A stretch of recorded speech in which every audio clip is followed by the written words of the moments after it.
मेरी वाणी का राग निवृत्त करने के लिए मेरे ही प्रभु के रूप में विराजमान आप सभी सत्संग प्रेमी माताओं, बहनों और भाइयों के चरणों में सादर प्रणाम।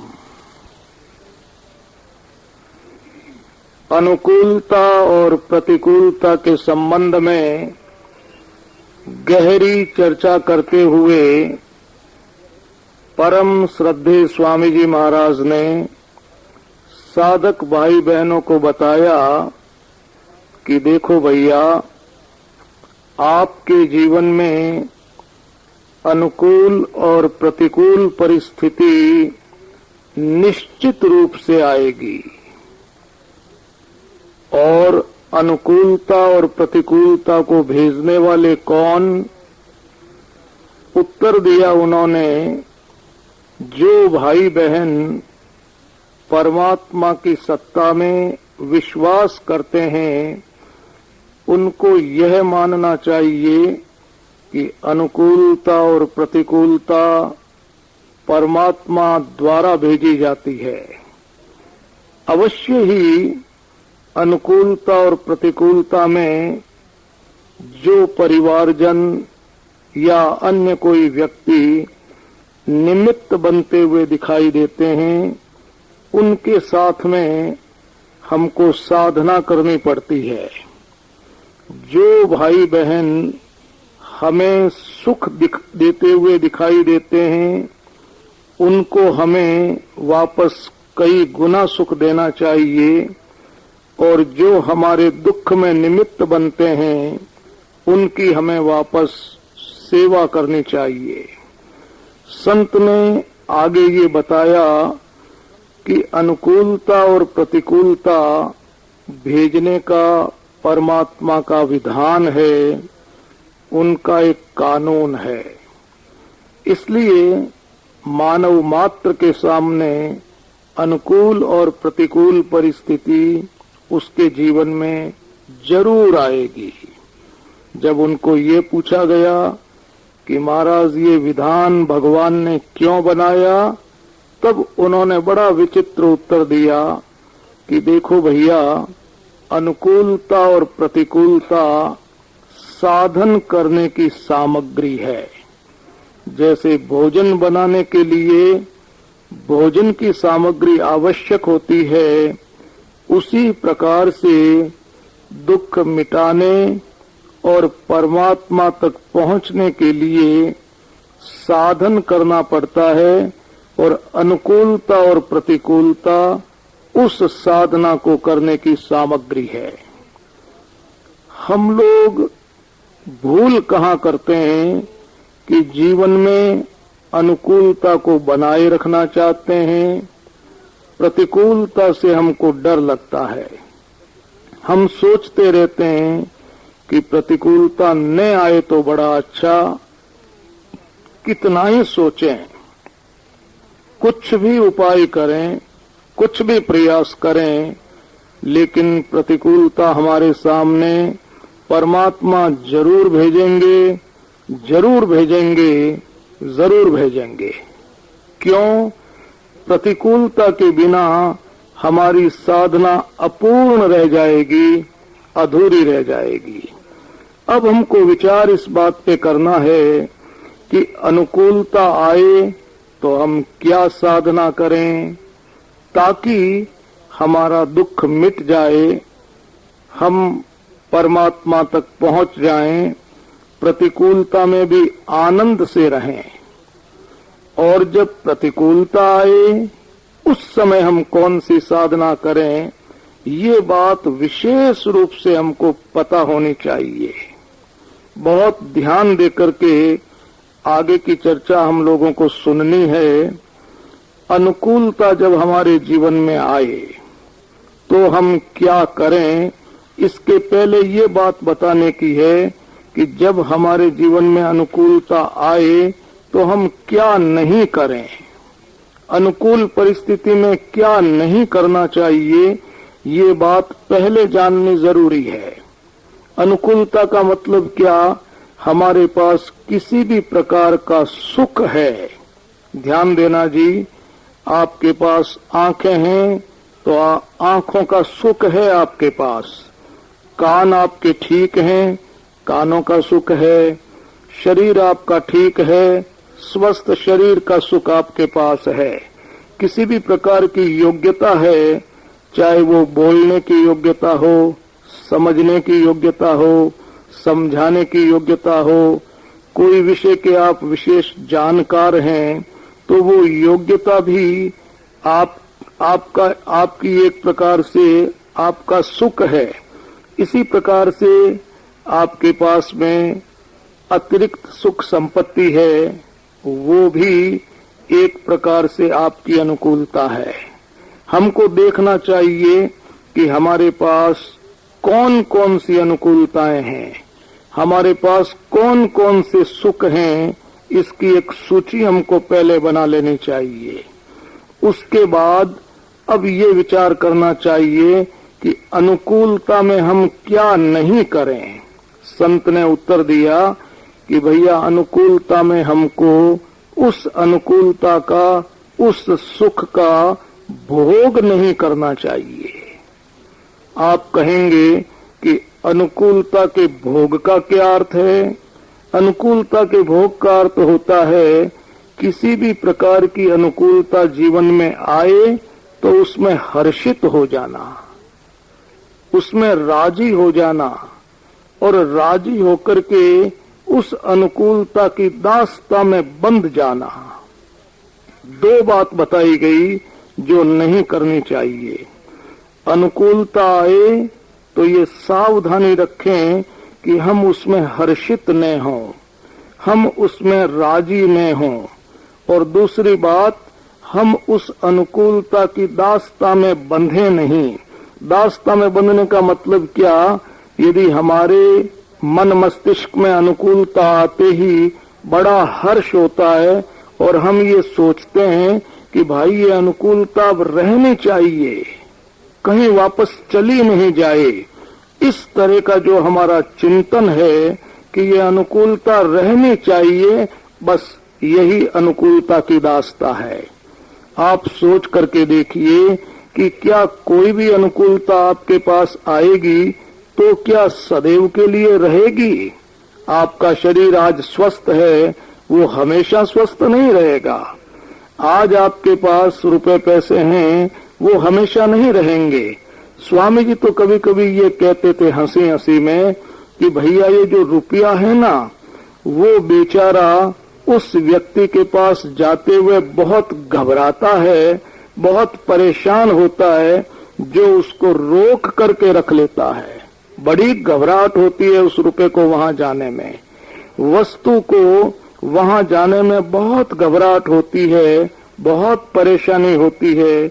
जो उस वस्तु को रोक करके रख लेता है अथवा उसका दुरुपयोग करता है। तो भैया जी अनुकूलता में क्या नहीं करना है? इसका उत्तर है हर्षित नहीं होना है, उसकी गुलामी में बंधना नहीं है। ये नहीं सोचते रहना है कि अनुकूलता बनी रहे तो अच्छा, बनी रहे तो अच्छा। आप कहेंगे ऐसा क्यों नहीं सोचें? इसलिए नहीं सोचें कि आप जो कुछ ऐसा सोचेंगे वो होगा नहीं, वो बनी नहीं रहेगी। हमेशा ये सोचना चाहिए कि भैया अनुकूलता परमात्मा ने कोई विशेष साधना करने के लिए भेजी है, उस साधना को हम कर लें, अनुकूलता चली नहीं जाए कहीं वापस। अजी महाराज ये तो बहता पानी है, इधर से अनुकूलता आई और उधर चली गई। यदि आप उसकी दास्ता में बंध गए तो जिस समय वो अनुकूलता वापस जाएगी उस समय आपको बहुत परेशानी होगी, बहुत दुख होगा, बहुत चिंता होगी, बहुत तनाव हो जाएगा, मानसिक संतुलन बिगड़ जाएगा। हो सकता है कि अनुकूलता के जाने से आप पागल हो जाएं। जब मेरी माताजी का देहांत हुआ उस समय पिताजी बहुत दुखी हो गए। मैंने उनको पूछा कि आपको तकलीफ किस बात की है? सारी सुख सुविधाएं हम लोग आपको दे रहे हैं। तो उन्होंने एक वाक्य बोला, मैंने ऐसा कभी सोचा नहीं था कि तुम्हारी माँ पहले चली जाएगी। दास्ता में बंध गए ना। पत्नी की दास्ता में आप बंध गए, अब पत्नी जाएगी, आपको दुख होगा। पति की दास्ता में आप बंध गए, पति जाएंगे, आपको दुख से कोई बचा नहीं सकता। तो प्रश्न ये उठता है कि जब अनुकूलता आए तो हम राजी कैसे नहीं हुए? उसका उपाय क्या है? उसका उपाय भैया जी यह है कि जब हमारे पास अनुकूलता आए, अनुकूलता का मतलब क्या? कोई वस्तु आपको मिलती है, रुपया आपको मिलता है, कोई व्यक्ति आपसे मिलता है, तो आप कहेंगे कि राजी कैसे नहीं होवे? अरे भाई, इसलिए राजी मत हो कि आपको जो संसार की अनुकूलता मिली है उससे आपके जीवन की समस्या का समाधान नहीं हुआ। अरे अनुकूलता ही तो आई है। कौन से आपका दुख मिट गया, चिंता मिट गई, तनाव मिट गया, भगवान मिल गया? हो क्या गया उस अनुकूलता के आने से? आपके पास 50 करोड़ रुपए आ गए। विचार करना चाहिए कि 50 करोड़ रुपयों से मेरा दुख मिट गया क्या? हमेशा के लिए मृत्यु का भय मिट गया क्या? चिंता खत्म हो गई क्या? अभी मेरे शरीर में कैंसर हो जाए तो क्या मैं ये कह सकता हूँ कि मेरे पास तो 50 करोड़ रुपए पड़े हैं, इसलिए कैंसर की मुझे कोई चिंता नहीं? रुपए आ गए और पुत्र चला गया तो क्या आप कह सकते हैं कि हमारे पास 50 करोड़ रुपए पड़े हैं, इसलिए पुत्र के जाने का हमको कोई वो दुख नहीं है? अरे भाई, अनुकूलता ही तो आई है। कौन से आपको परमात्मा मिल गए? और ये आई है तो आपके पास कोई रहने के लिए थोड़ी आई है, ये तो जा रही है भैया जी, चली जाएगी वापस। ऐसा सोच करके आप अनुकूलता में हर्षित न हो। क्या सोचें उस समय कि परमात्मा ने इस अनुकूलता को इसलिए भेजा है कि भैया साधना करो, साधना। कौन सी साधना? जिससे आपका दुख मिट जाए, परमात्मा मिल जाए, जीवन का एक लक्ष्य है उसकी प्राप्ति हो जाए। तो अनुकूलता में भोग नहीं करें तो फिर क्या करें? अनुकूलता में, अनुकूलता में भैया जी साधना करें। और कौन सी साधना करें अनुकूलता में? उस साधना का नाम है भैया जी, अनुकूलता में आप प्रेम दीजिए। आंखों से प्रेम दीजिए, कानों से प्रेम दीजिए, स्वस्थ शरीर से प्रेम दीजिए, रुपए पैसे से प्रेम दीजिए, वाणी के द्वारा प्रेम दीजिए। आपके पास जो जो सुख है उस सुख के द्वारा आप प्रेम दीजिए। ये अनुकूलता में की जाने वाली साधना है। आप कहेंगे कि प्रेम कैसे देवें? तो अनुकूलता में जो प्रेम दिया जाता है उसका बाहरी स्वरूप होता है सेवा। उस प्रेम का जो दिखता हुआ स्वरूप होता है, बाहरी स्वरूप होता है, उसको सेवा कहते हैं। इसलिए संत ने कहा कि भैया अनुकूलता में सेवा करो। कैसे करें? सेवा का पहला पाठ यह है कि आपके पास जो जो सुख है उस सुख के द्वारा आप भैया जी किसी को दुख मत दो, आप किसी को परेशान मत करो, आप किसी का अपमान मत करो। यहाँ से सेवा आरंभ होती है। मेरे पास मान लीजिए धन का सुख है, मुझे ध्यान इस बात का रखना पड़ेगा कि इस धन के सुख से मैं किसी को दुख न दूं। मेरे पास जोरदार बुद्धि का सुख है, उस बुद्धि के सुख के द्वारा मैं किसी को दुख न दूं। यदि आप अनुकूलता के द्वारा किसी को दुख देंगे तो ये अनुकूलता का दुरुपयोग हो जाएगा। परमात्मा ने आपको जो शक्ति दी है उस शक्ति का आप दुरुपयोग यदि करेंगे तो जीवन में आपका दुख कभी नहीं मिटेगा, किसी तरह से नहीं मिटेगा, किसी कीमत पर नहीं मिटेगा। इसलिए हमको देखना चाहिए कि हमारे पास कौन कौन से सुख हैं और बहुत सावधानी ये रखनी है कि उन सुखों के द्वारा हम किसी को दुख न दें। यहाँ से सेवा का आरंभ है। उसके बाद में क्या करें? उसके बाद में हमारे पास जो सुख है उसके द्वारा हम दूसरों को सुख दें, उनका हित करें, उनको प्रसन्नता का दान देवें, उनकी क्रियात्मक सेवा करें। स्वामी जी महाराज ने नियम बनाया निकटवर्ती जन समाज की यथाशक्ति क्रियात्मक रूप से सेवा करना। क्रियात्मक रूप से सेवा करने का अर्थ क्या है? अरे भाई, समय देओ, पैसा देओ, वस्तु देओ, धन देओ, शरीर के द्वारा सेवा करो। नियम लेना चाहिए कि आधा पौन घंटा 10-20 मिनट मैं क्रियात्मक सेवा करूंगा। मेरे एक मित्र हैं, जयपुर में रहते हैं, उनका नियम है 1 घंटा वो अस्पताल में जाकर के और बिल्कुल गरीब अनाथ जिनके पास कुछ नहीं उन लोगों की सेवा करते हैं। उनको दवा दिलाते हैं, उनको दवा खरीद के देते हैं, भोजन उनको देते हैं, घर तक उनको पहुंचाते हैं, आने जाने का किराया देते हैं। मैं उनके साथ में गया एक बार अस्पताल, तो जिन जिन रोगियों की वो सेवा कर रहे थे, मैंने उनके हृदय के भाव को देखा। जैसे ही कमरे में घुसते हैं, रोगी खड़ा नहीं हो पा रहा है, लेकिन उनको आदर सम्मान देने के लिए खड़ा होना चाहता है। वो इशारा करते हैं, भैया बैठ जाओ, बैठ जाओ। रोगियों से बातचीत करी तो उनका ये उत्तर था कि कोई कहते हैं कि भगवान है। अरे भैया, हमारे तो भगवान यही हैं जो हमारे सामने खड़े हैं। प्रसन्नता का दान दीजिए।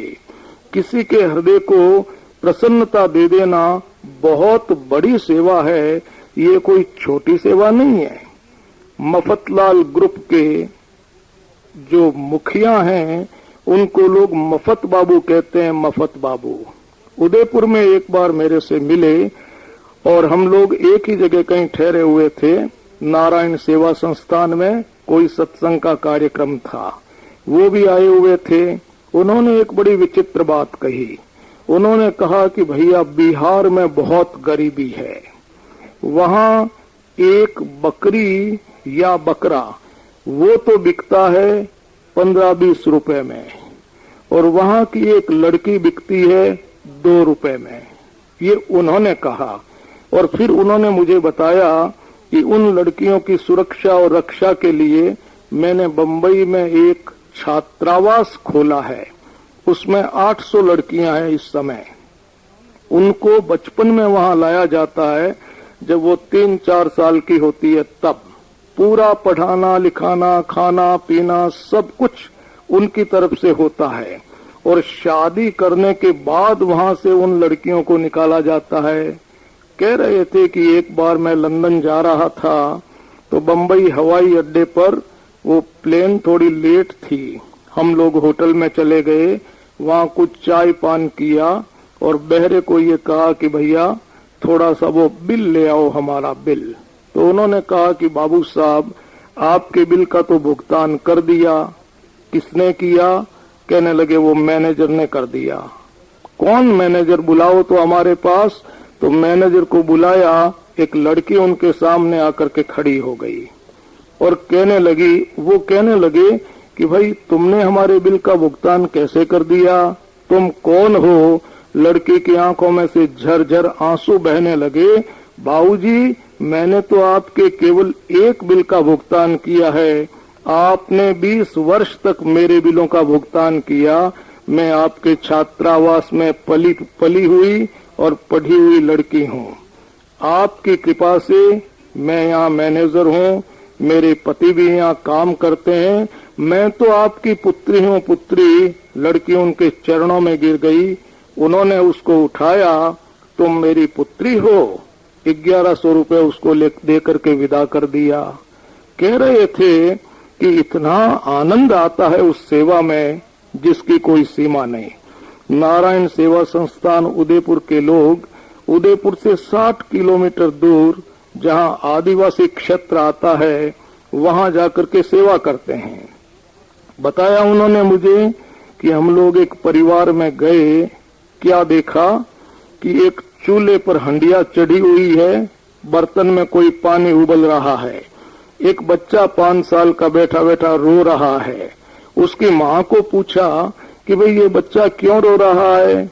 उत्तर दिया कि ये भूखा है, रोटी खाना चाहता है, तो दे दो इसको रोटी। धीरे से बोली कि आज रोटी खाने का इसका नंबर नहीं है। बारी बारी से रोटी खाई जाती है यहाँ पे, हमारे पास उतना पैसा नहीं है, आज इसका नंबर नहीं है, तो तुम क्या कर रही हो? मैं इस बच्चे को ऐसे ही ललचा रही हूँ कि भैया ऐसा है कि जब ये इस हंडिया में जो कुछ भी सामान है ये उबल जाएगा, तैयार हो जाएगा, तो तुमको दे देंगे।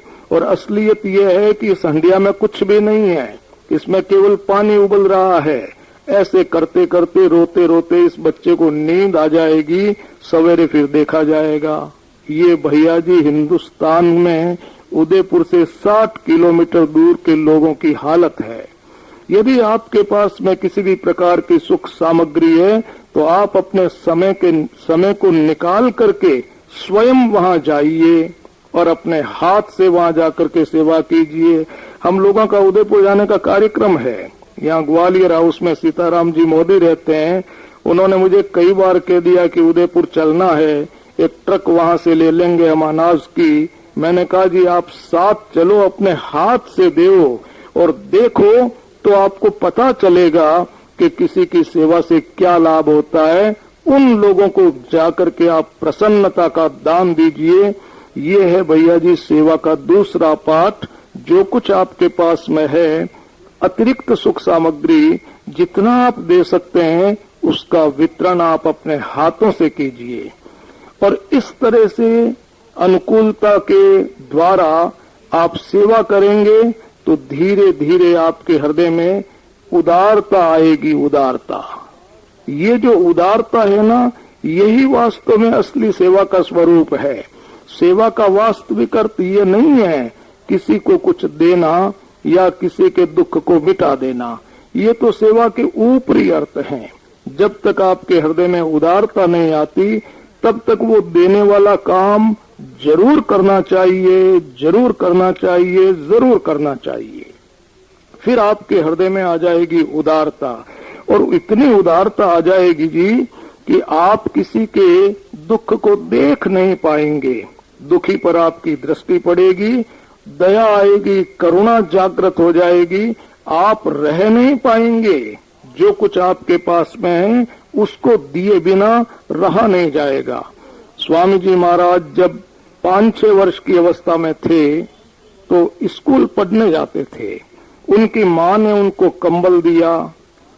देखा उन्होंने कोई व्यक्ति ठिठुर रहा है, कंबल उसको दे दिया। घर आ गए, माँ ने पूछा कि कंबल कहाँ है, बता दिया, किसी गरीब को दे दिया। रोजाना नया कंबल ले जाना, किसी को दे देना और घर कंबल रहित आना। माँ ने कहा कि बेटा हम कोई इतने धनवान थोड़े ही हैं, रोज रोज तुम कंबल दे देते हो। संत का उत्तर था कि देखो माँ, जब मेरी नजर किसी ठिठुरते हुए व्यक्ति पर पड़ जाती है तो मेरे वश की बात नहीं रहती कि वो कंबल मेरे शरीर पर रह जाए। मुझे पता नहीं चलता, वो अपने आप वहां चला जाता है उसके शरीर पर।